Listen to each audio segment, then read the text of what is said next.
మా ఊరు శాంతినగర్. అతను మా ఇంటికి వస్తా పోతా మా డాడీతో లావాదేవీలు పెట్టుకుంటా 4 years నుంచి పరిచయము. నన్ను లవ్ చేస్తానని పెళ్లి చేసుకుంటానని మోసం చేసినాడు. ఇప్పుడు నేను ప్రస్తుతానికి ప్రెగ్నెన్సీ చేసి ఇప్పుడు సంబంధమే లేదు నీకు నాకు అని చెప్పి మోసం చేసినాడు. మేము వచ్చి కంప్లీట్ ఇచ్చినాం. మీరే ఏదో ఒకటి న్యాయం చేయాలని కోరుతున్నాను. మా ఇంటికి వస్తూ పోతూ లావాదేవీలు చేస్తున్నాడు సార్ మా డాడీతో. అట్లా పరిచయం అయినాడు 4 సంవత్సరాల నుంచి. అప్పటి నుంచి కూడా నన్ను పెళ్లి చేసుకుంటానని చెప్పి లవ్ చేసి పెళ్లి చేసుకుంటానని చెప్పి మోసం చేసినాడు. ప్రెగ్నెన్సీ చేసినాడు సార్.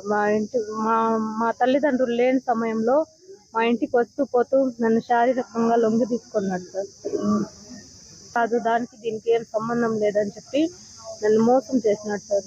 దీనిలో పరిష్కారం చూపించాను సార్. అవును సార్, మా పేరెంట్స్తో నేను చెప్పినాను, పిలిపించి కూడా వాళ్ళు చెప్పినారు సార్. అయినా కూడా తను ఒప్పుకోలేదు సార్. నేను కాదు అని చెప్తాను.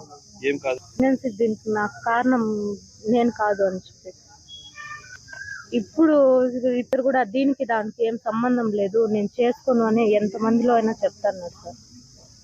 పోలీస్ స్టేషన్ లో కంప్లైంట్ ఇచ్చినారమ్మా? అవును సార్, ఇచ్చినాం సార్. పోలీస్ స్టేషన్ లో మేము కంప్లైంట్ ఇచ్చినాం సార్. పోలీసులు ఏం చెప్తారు? ఈరోజు FIR ఫైల్ చేసినారు సార్. కంప్లైంట్ ఇస్తున్నాం సార్.